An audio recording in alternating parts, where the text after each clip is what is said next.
Hey everybody, I'm Anna McEwen.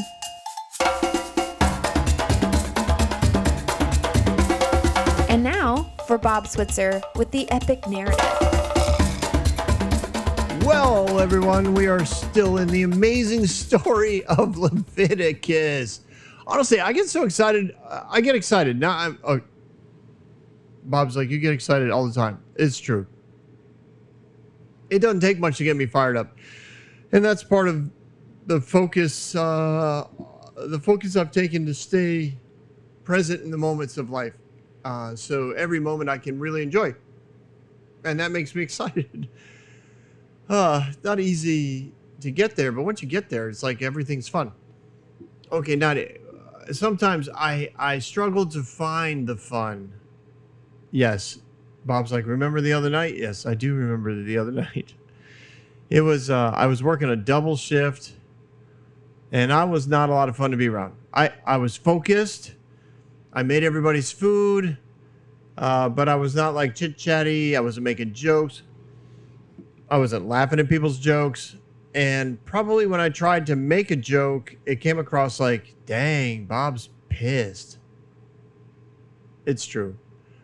I've still got a ways to go, but currently, in my current presence right now, I get excited about doing these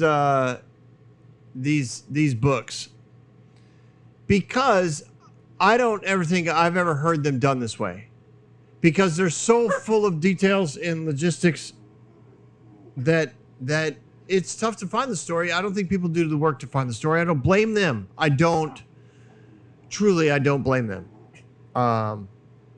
for not doing the work. I really don't. But it's exciting to do it and to put it out there so that there will be people who maybe find this and say, wow, that's a perspective never had I ever thought of when it came to the books of the law. And that is exciting for me. It's one of the reasons why I started the podcast several years ago. I do have a granddaughter. She listened to everything. She finished all seasons twice, I think. She was 9 years old.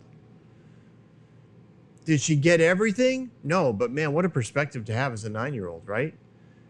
Now, her dad has had to talk to her a few times, about what she does in Sunday school, because, Sunday school teachers don't all share my perspective. It's true.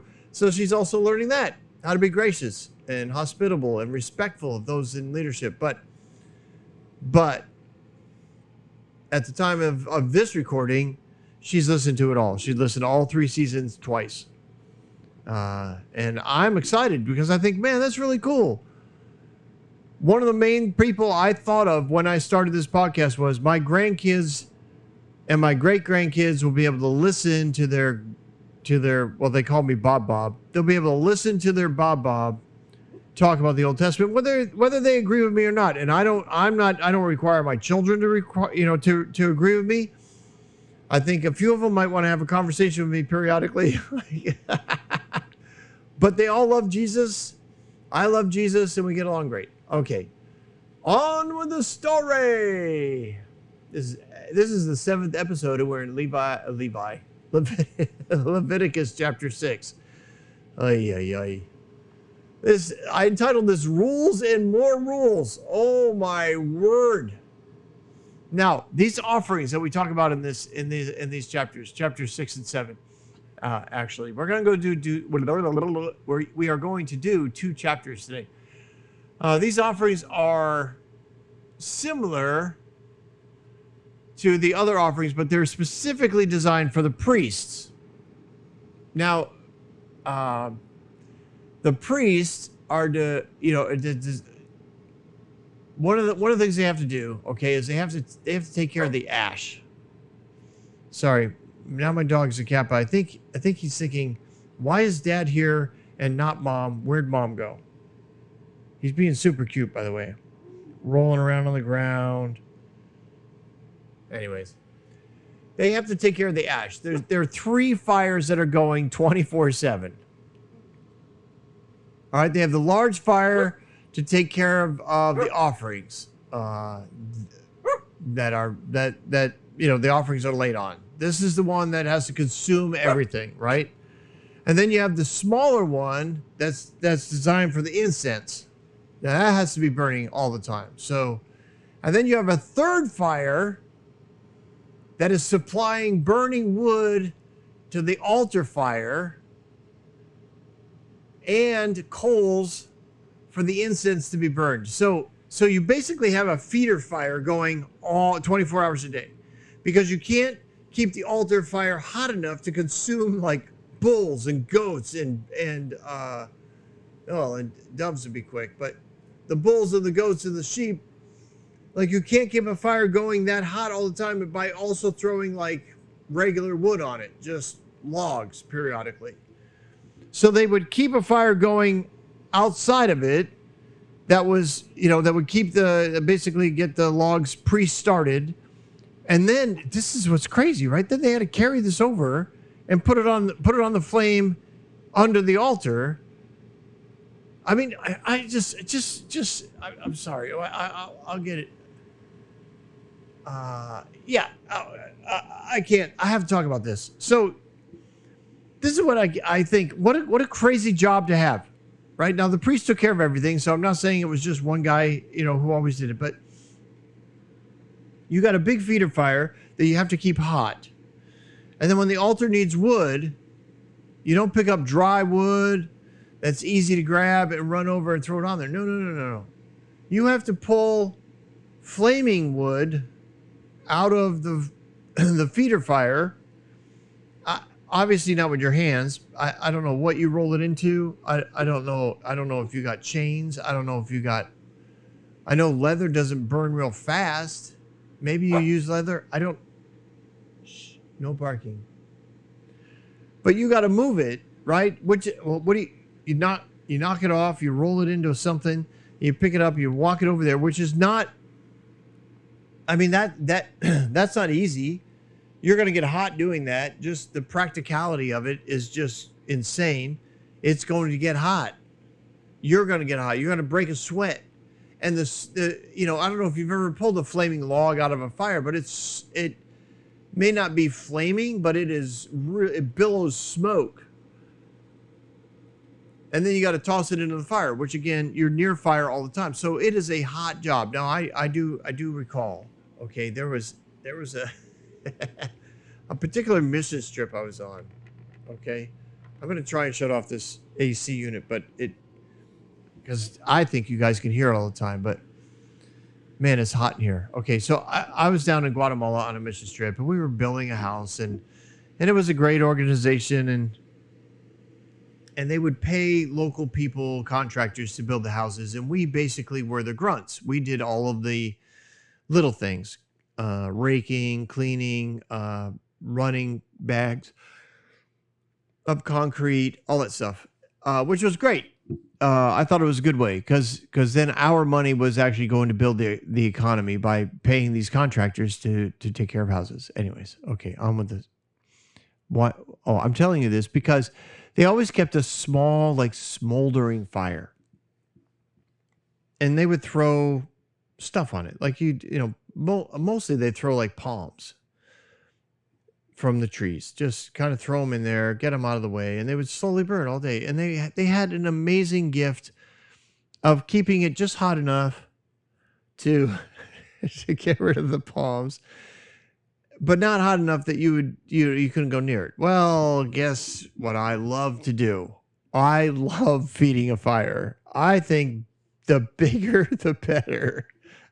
And anybody who knows me who's listening to this is laughing already because it's true. I'm the guy who, like, if you have a bonfire in your backyard and it fits in a small container, it's not a bonfire. It's a campfire, but it's not. Don't say, come on over for a bonfire. If you can see over the top of the fire, it's not a bonfire. If you can see over the top of it, it's not. So I like a big fire. Okay. If you can jump over the fire, like from one side to the other side of the fire pit, it's not a fire pit. It's a kindling holder. It's just a little thing. It's fine. I'm not saying it's bad. I'm just saying don't call it what it isn't. Okay, on with the show, Robert. So in Guatemala, I decide I'm going to take responsibility for this fire.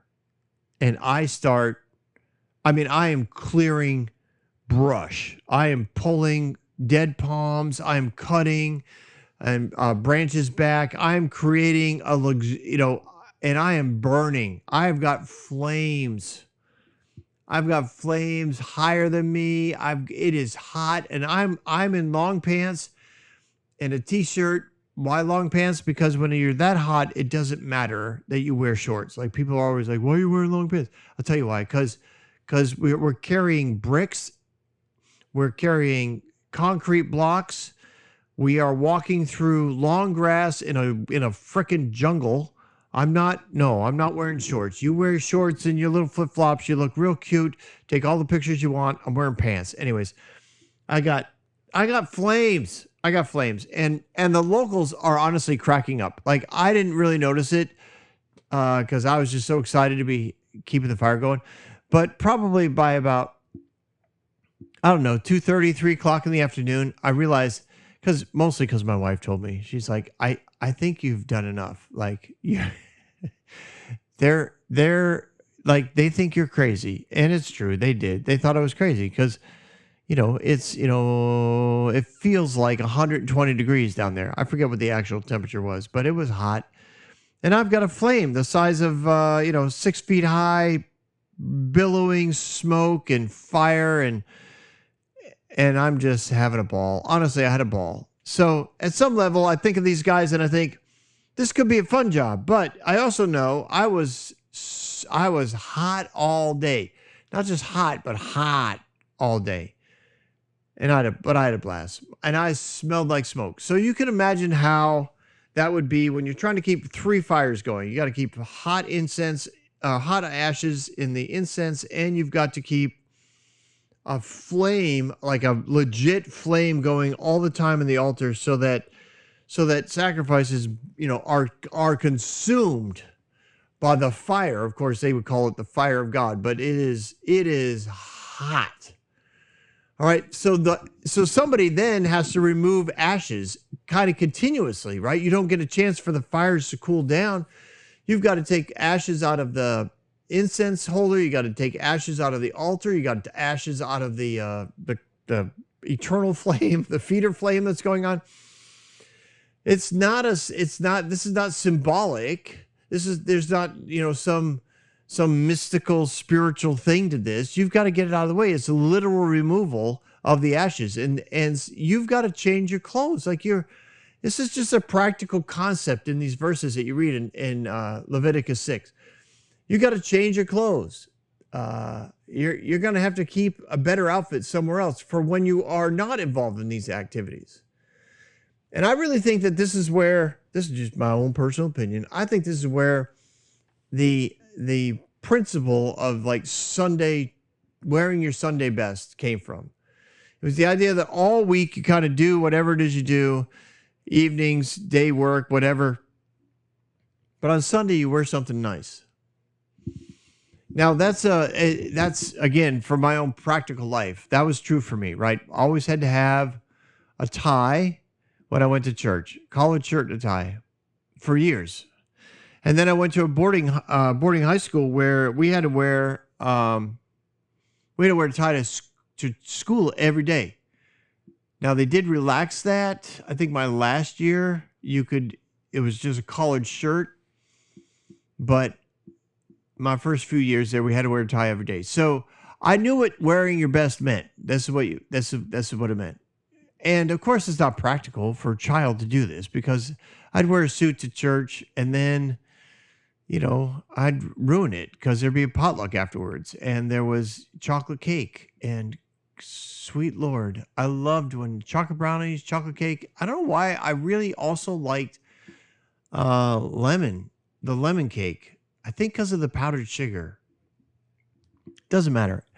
But also as a child, I would grow out of suits. And I remember Mom would buy, suit pants that were a little baggy on the top and a little long at the bottom. She would hem them up and tuck it in the back. And then as I grew, which was like every 4 months, right, we'd make it a little bigger, make it a little longer, and I could keep wearing it for another. But you had to save money. Like, you couldn't buy a suit every other week for a growing boy. But the church expected you to wear your Sunday best. And so here I think the Lord's just saying, listen, you're going to get really dirty doing this work. It's just the way it is. It's ashes and it's flames and it's smoke. So don't wear the really nice stuff when you do that. Save the nice stuff for when you're working at the altar or you're working at the incense, not working with the flame. I also want to, just on a practical concept, the amount of wood that would be needed to keep this thing going. Just on a practical, logistical, like what's required to keep this offering system going.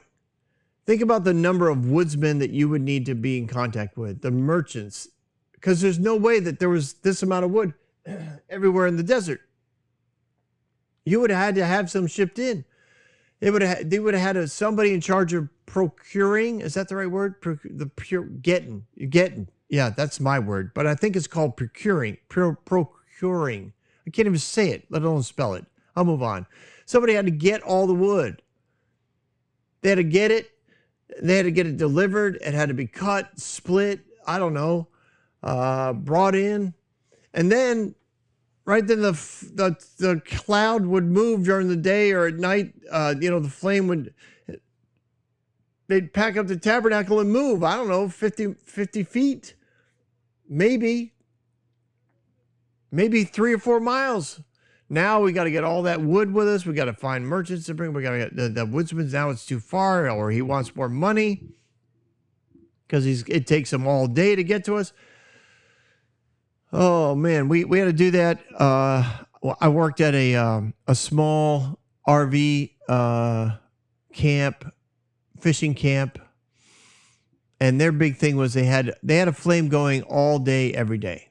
There was always a community fire. Now it didn't go all night, but we left wood there so that people could keep it going pretty late into the night. But it didn't matter. I mean, I was working in Florida at the time again. And, temperature I get up, temperature was 97 degrees, high temperature that day of 111. And I'm out there starting a fire at 7:30 in the morning. Why? Because we always had to have a fire. That was kind of the signature smell that the owner wanted. He wanted the smell of a campfire. And people loved it. They would pull in and be like, man, we come every year. This is always so great. We get out of the truck and we just smell that smoke and we know that we're home. And I thought it was great, but I also thought, really? Do you have any idea how ridiculous it is to be burning wood this time of year? But that's okay. I did it because we did it. But also procuring, I said the word. Good job, Bob. That amount of wood all year round. I mean, they had a couple guys that they counted on, but man, sometimes they would bring you wood that would literally, like the sap would just boil out of it. You had to keep an eye on it all day long because, man, it just wanted to go out all day. The wood was so not dry. And so I'm sure they ran into practical issues like this often when they're trying to keep the altar going. There had to be some times where people showed up and they, delivered the wood and it was like, oh man, this is nasty because you can't cut wood and burn it that day. It doesn't happen. Even if there were wood available all around the tabernacle, you can't cut it and burn it. You need at least 6 months in the desert heat to dry it out. Maybe less. I don't know. I know up north when I lived in New England, ideally you cut your wood in the spring, you split it, and then you let it dry. You just let it sit out for those 6 months of summer, and then you'd stack it, you could stack it anytime, but ideally the wind and the rain would get wet and dry, and eventually it would be great to burn. So you had to have some logistical things to keep an eye on here all the time. All right, sorry. Verses 17 to 23, you have more specifics about offerings. Now, these offerings were previously written about. And this is some of those parts where I start to wonder about human influence i.e. Moses, Aaron, elders, other priests. Or after the offering sacrifice, the temple system has been running for a little bit, the tabernacle system has been running for a little bit. They're like, okay, we need to write down some new rules. We need to help people move along. We need to keep the system going as we want it to, because it's not, we just need to. And if you read through those things, like there's just a lot of little things there that I don't, and I know this might upset some people, but this is the part where I think we have the inspired word, not the inerrant word. I don't think God was giving more rules.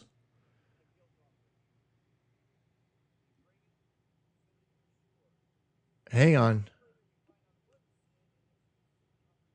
I need to pause this. I don't know I hear music in my background. I got to figure out what's going on. Oh man, I hope that didn't ruin our entire recording, did it? Oh, I'm going to have to listen back. I'm going to have to do this whole thing again. I had that long enough pause and I'm like, wait, I hear music in the background. Evidently, my Apple Play started playing a previous episode. Oh my word. So there are more specifics about offerings. And again, I don't necessarily think this is the inerrant word of God. I think these are just practical things that people came up with. They wanted, I think, at some level to also see if people would behave. You know, they had to keep the community in check. They had to keep things moving along. They had to elevate, I think, at some level. I think they wanted to elevate the priesthood's value, I don't think any of that's bad. I believe God gave freedom for that, for the leadership to do that. I don't think they were doing anything sinful, but I don't think it was coming directly from God either. And I believe that because of God's goodness, you would have seen his goodness around it, because God is good. He's gonna back up his people. We see this all throughout Scripture, where people give the leaders freedom because he is love, and love, man, love has to be free. Love has to be free. And that's one of the scariest things about love, is that it gives freely and it gives freedom.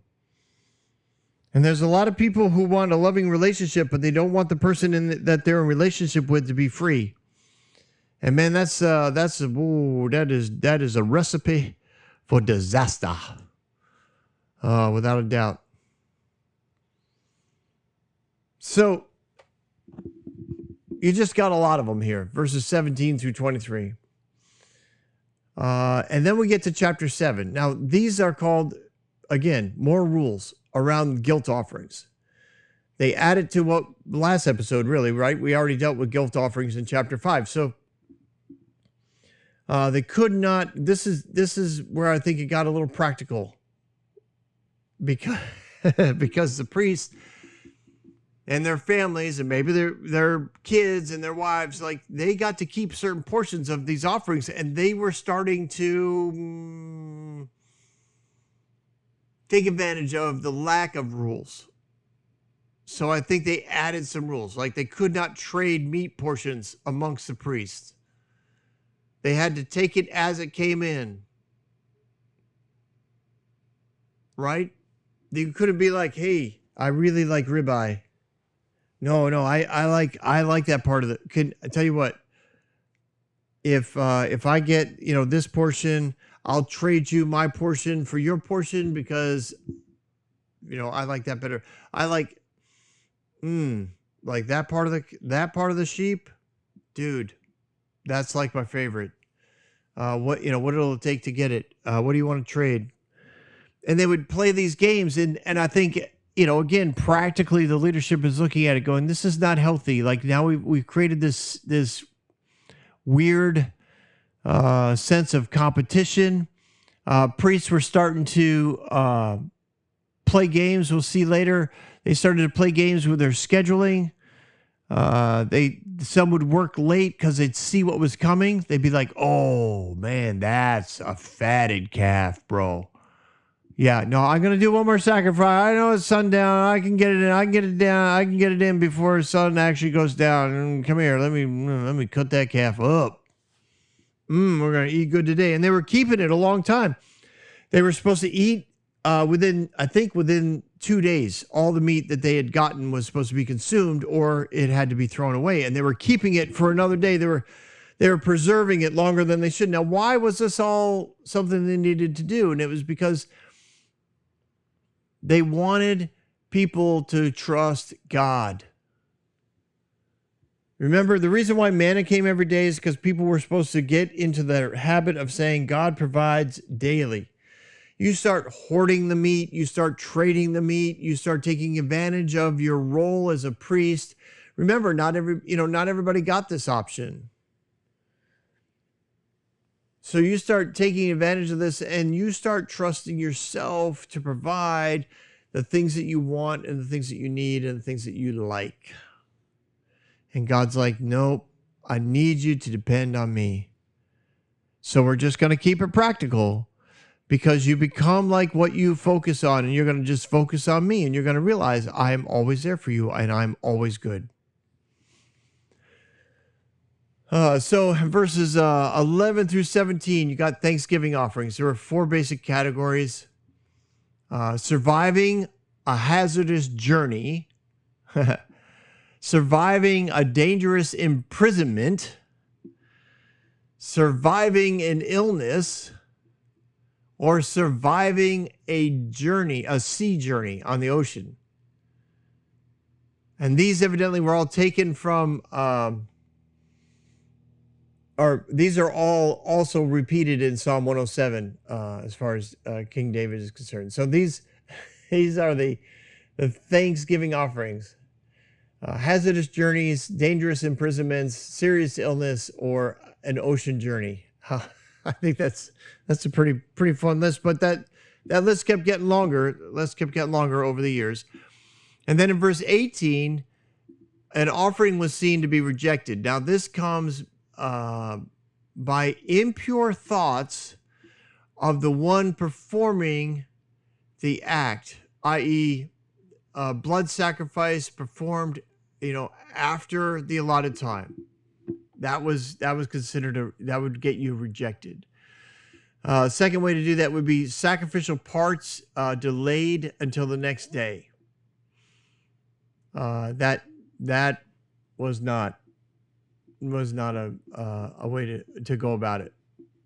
Like, I'm going to bring it in, we're going to sacrifice it, but we're not going to cut it up till tomorrow, because I think it's, whatever the reasoning was. And the third was eating the portion that you were supposed to eat after the time was allotted. Usually by day 3, if you hadn't eaten what you were supposed to eat because of the offering that you brought, then you had to get rid of it anyway.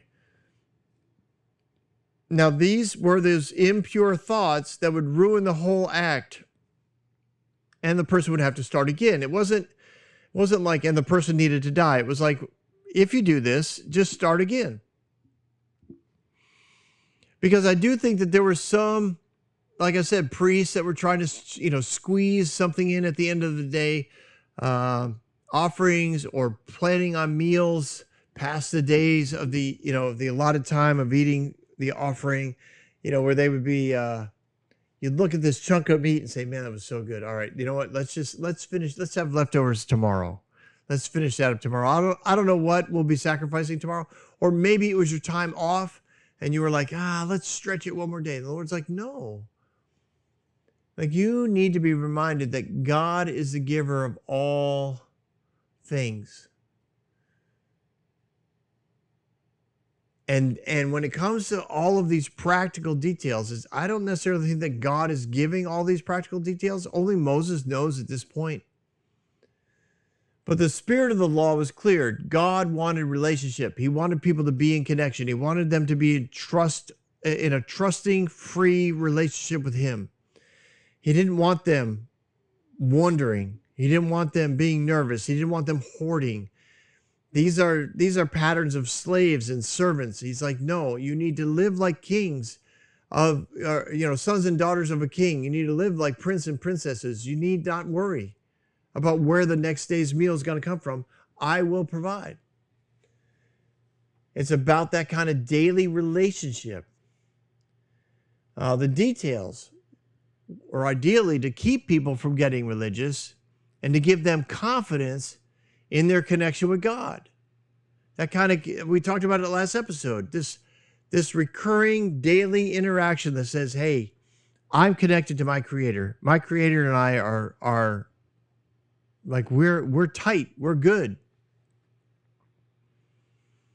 God always wanted everyone to remember to connect with him. I mean, at some level, he's like, listen, we could have stayed connected from the mountain, but you chose not to, and that's fine. This is the system. I will adapt my desire to a system that you're familiar with, because there's so many sacrificial systems in the world.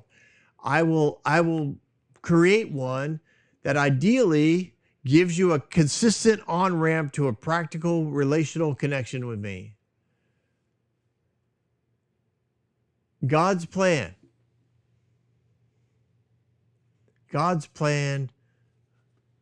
always remained the same. And it does even today. Always remain the same. Connect with me, talk with me. Let's get, if you think you're guilty, then let's get it right. Like whatever it takes, however it works for you to feel confident. Follow the details. You'll feel confident. Let's have a conversation.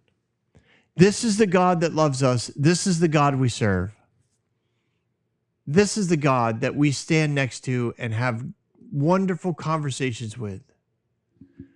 I don't know if you've ever done those exercises where you picture yourself, you kind of take a moment, get quiet, and say, okay, I'm going to walk into the throne room of God. What do I see? What's my approach? What is this? What does it look like? What does his face look like? What does his arms and legs look like? What does he wear? Where is he seated? What is he doing? And then as you process that, then he calls to me. What does that sound like? How do I feel when he calls my name? And what I'm seeing over and over and over again already and we've only, we're 7 chapters in to the first book of a 3-book series in this season, and I'm already seeing the pattern. Stay connected, be confident, make it easy, and let's connect. So, ladies and gentlemen, let's connect next week on the Epic Narrative, and I look forward to going through some more of the book of Leviticus. Don't go anywhere. We've got Bob Thoughts. Oh, hey, folks, can I just tell you, I started out this episode talking about my granddaughter, and we just recently had a family reunion. First time in at least 3 years where everybody was together. And man, it was just awesome. I mean, I know it doesn't mean everything went perfect, but it was awesome. We had a fabulous time together. It is so good to see your kids and their spouses all hanging out together. They, it was just great. We didn't plan anything. I mean, it was down here. We're currently working in the Florida Keys at a really nice RV park. It's technically an RV resort. So there was a pool, and there was a beachfront, and there was kayaks, and there was pedal carts, and there was what else did they like to do? Oh, paddle boards. It was just great. Families being together. Families enjoying meals together. It was like, I don't know. It's hard to describe, but I know I started out talking about the granddaughter, and she was so funny because now she's 10 and she looks at me and she's like, Bob, when's the next season start? I was like, it started while you were here. It just started. So she was pretty excited. She was going to start listening. But I love that idea of heritage. There's something really powerful about generations of people who love each other. They love others well. They all do community really well. They all participate in various communities, not just church communities. They are part of their community.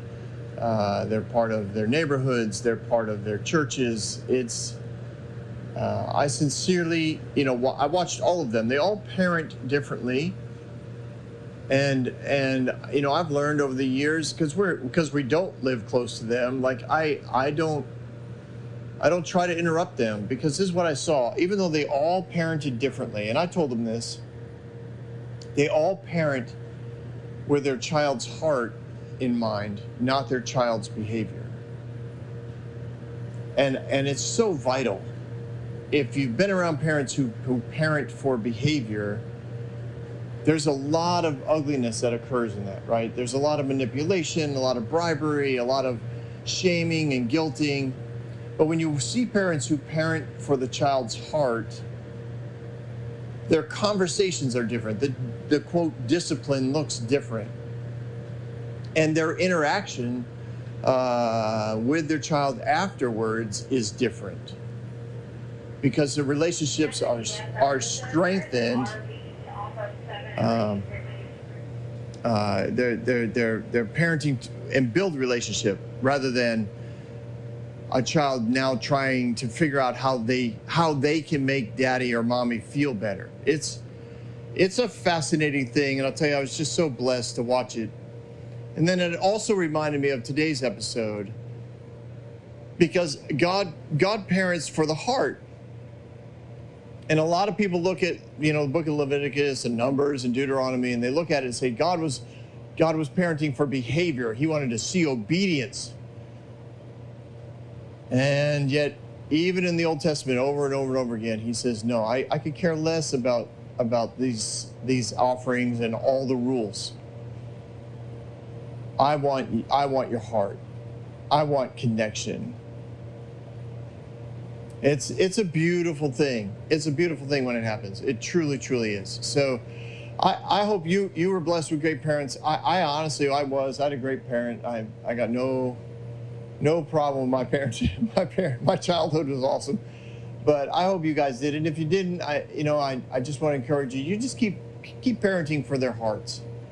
Keep going after what really matters, and it'll make a difference. You don't have to do it the same way as somebody else. I literally watched my 4 children parent 4 different ways, but they all parented toward the same goal, and it was such a blessing. I know God feels the same way. He parents toward one goal. He parents toward your heart. He wants connection toward relationship. And I know it'll make a big difference. I'm debating whether or not to go into this because it's already been 4 minutes, but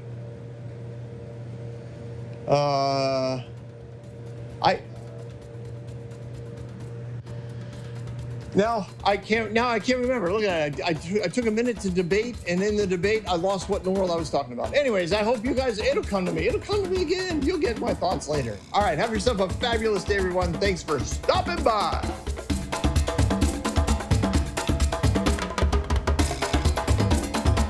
Hey everyone, thanks for listening. If you like what you heard, you can subscribe to this podcast on any platform you use.